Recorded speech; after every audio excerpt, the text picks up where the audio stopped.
Treasury Star Parade.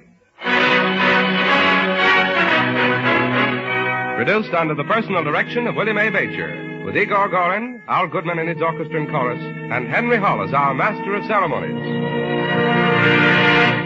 This is Henry Hull, ladies and gentlemen, with another of the programs brought to you by the Treasury Department. The last time Igor Gorin was in our studio, he sang a cradle song for Mrs. Mohorovici, remember, who gave birth to her little girl on a raft in mid-Atlantic? Well, today he sings one of his own compositions, Igor Gorin singing the Caucasian song.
Thank you, Igor Gorin, for the constant thrill your voice always gives us.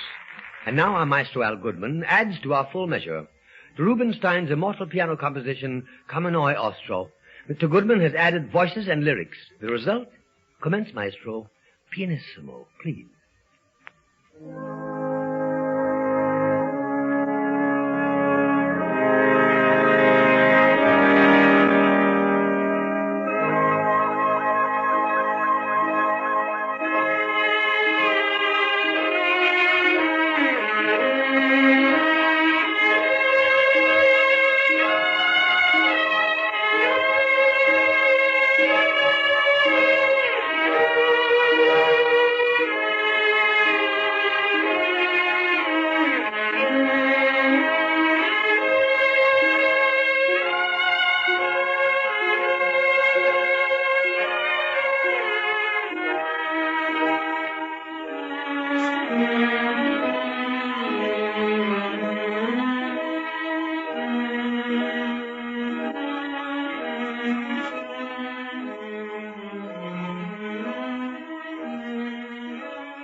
morning sun brings the dawn. Thank the Lord.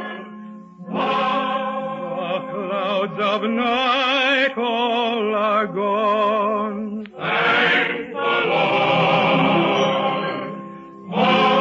With grateful heart let us pray. Fix the day unto God. Let us pray. You hear the lark sing a song. In the sky, A golden sun warms the world. from on high, Lord, hear us rejoice. Hear how our hearts now rejoice in prayer. we are but children in thy presence. Hearing thy voice everywhere.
Music, music, melody and words. Where is that song of men and women, of flame and steel, that heroic story of the fight for the Philippines?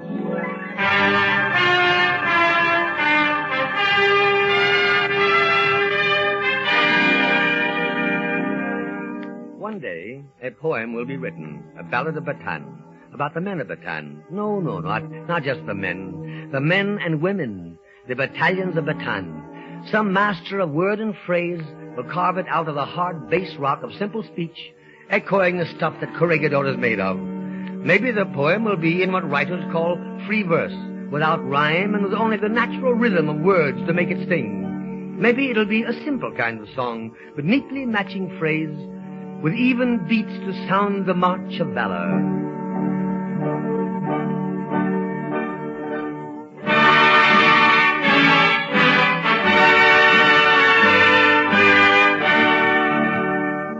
But that poem will sing a great song, not so much about MacArthur the Magnificent, though he'll be in there in the first great chorus. Not so much about Wainwright the warrior, though there will be a rousing verse for him, and one for Wearmouth, the one-man army.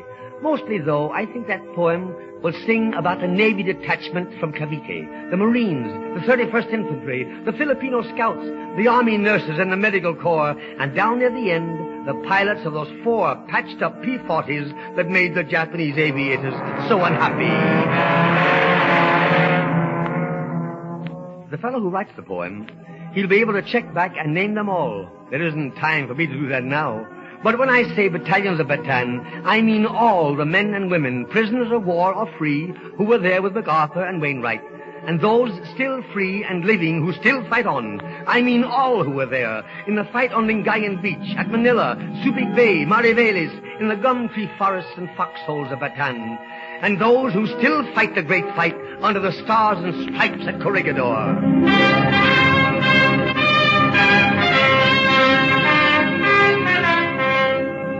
Say, listen, fella. Listen, you, whoever you are, who will one day write that poem, don't miss a thing if you can help it, will you? Remember to put in something about the wind, the dry monsoon from the South Pacific that blew inland at noon like a blowtorch. Remember Luzon and the head-hunting Igorots standing on American tanks to guide them, blessed by American tank drivers, and miraculously missed by Japanese machine gun bullets. Remember the Japanese commander who killed himself because he couldn't live in a world full of American courage. And don't you don't you ever forget the women, God bless them. The army nurses who faced the worst of the fight with the toughest of the fighters and swam out through shark-infested waters toward Corregidor with the men only when there wasn't a strip of beach big enough left to stand on.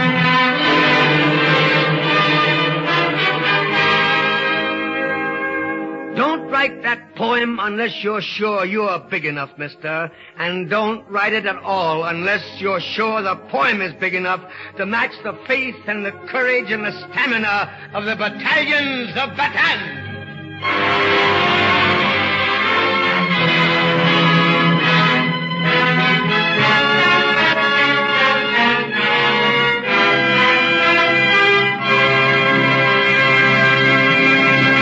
Yes, they're doing their share. Are we doing ours?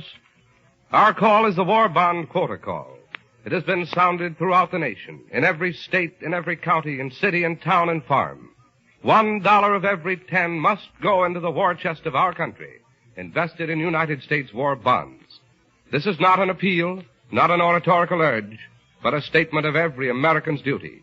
Meet it at least as cheerfully and promptly as our men. We're going to smash the enemy with everything we have. Every one of us must make plans now to meet each individual quota. 10% of all income, all of it, from every source. Put $1 out of every 10 you get in United States war bonds. Remember, this is your country. Keep it yours.